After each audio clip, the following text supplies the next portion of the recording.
പക്ഷേ ഞാനിപ്പോഴും വിശ്വസിക്കുന്നു എക്സിറ്റ് പോൾ എല്ലായിടത്തും എല്ലാ കാലത്തും ശരിയാകണമെന്നില്ല. ഇപ്പം തന്നെ അവർ ഓരോന്നും കണക്കൊക്കെ എല്ലാം ബിർമയിലാണ് എല്ലാം നിൽക്കുന്നത്. ഈ ബിർമ നിൽക്കുമ്പോൾ BJP എന്ന് പറഞ്ഞ വലിയൊരു ഘടകം ഇപ്പോണ്ട്. അവരെ പലരും കാണുന്നില്ല. അവരും കുറേ സീറ്റ് പിടിക്കും. അവരുടെ കണക്കനുസരിച്ചാണെങ്കിൽ 14 സീറ്റ് പിടിക്കുന്നത്. അതൊന്നും പിടിക്കാൻ പോകുന്നില്ല. അതല്ല, അവർ അക്കൗണ്ട് തുറക്കും. അക്കൗണ്ട് തുറക്കുമ്പോൾ അവരും കുറച്ച് സീറ്റ് പിടിക്കും. അവരെ തന്നെ കണക്കൂട്ടാതെ ഓരോരുത്തരും ഇങ്ങനെ ഉപയോഗിച്ച് കൊണ്ടുപോകുമ്പോൾ സ്വാഭാവികമായിട്ടും ഒരു ചെറിയ മാർജിനിലല്ല, ആരായാലും ചെറിയ മാർജിനിലെ ഭൂരിപക്ഷം ഉണ്ടാകും.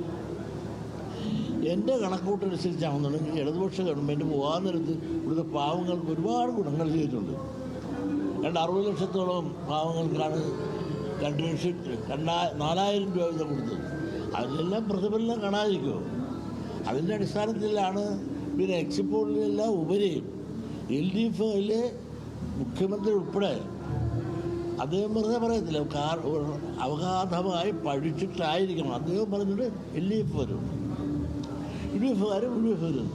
പക്ഷേ എൻ്റെ കണക്ക് അനുസരിച്ചും എൻ്റെ ചിന്ത അനുസരിച്ചും എൻ്റെ മനസ്സിൻ്റെ ആഗ്രഹം അനുസരിച്ചും LDF ചെറിയ ഭൂരിപക്ഷത്തോടുകൂടി ജയിക്കും എന്നാണ് ഞാൻ വിചാരിക്കുന്നത്.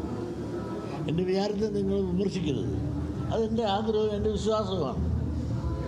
എൻ്റെ വിശ്വാസം എന്നെ രക്ഷിക്കും.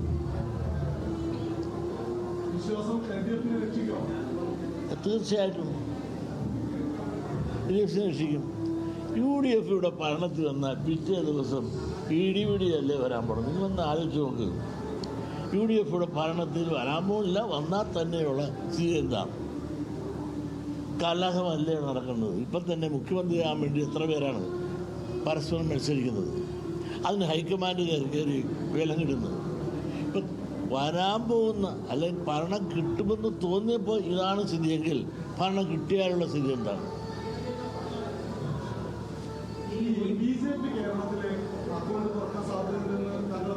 അതെ,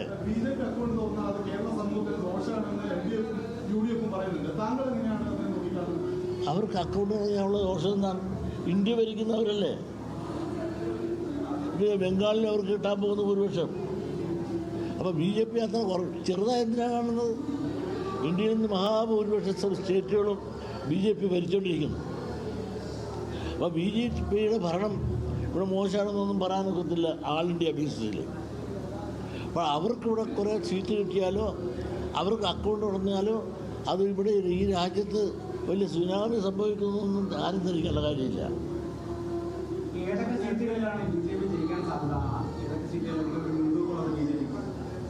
തിരുവനന്തപുരം സൈഡിലായിരിക്കും കൂടുതലും. തിരുവനന്തപുരം ജില്ലയിലായിരിക്കും കൂടുതലും.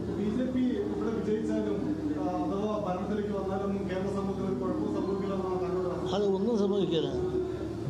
ഒന്നുമില്ലെങ്കിൽ ഒരു തിരുത്തൽ ശക്തിയായിട്ട് അവരിവിടെ ഉണ്ടാവുമല്ലോ.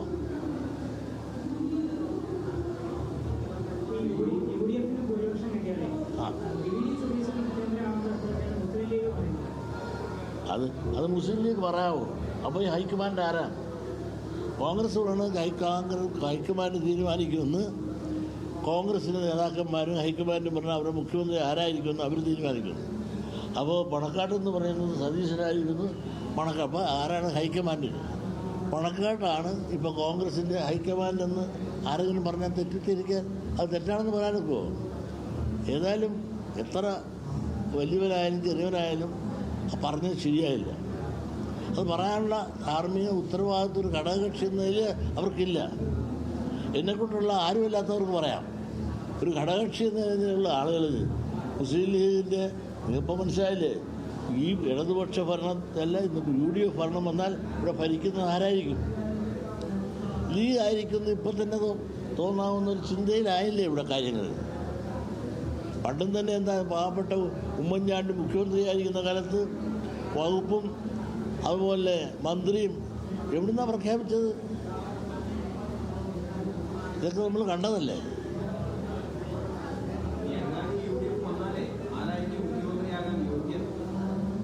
അത് അവർ ഹൈക്കമാൻഡ് തീരുമാനിക്കട്ടെ.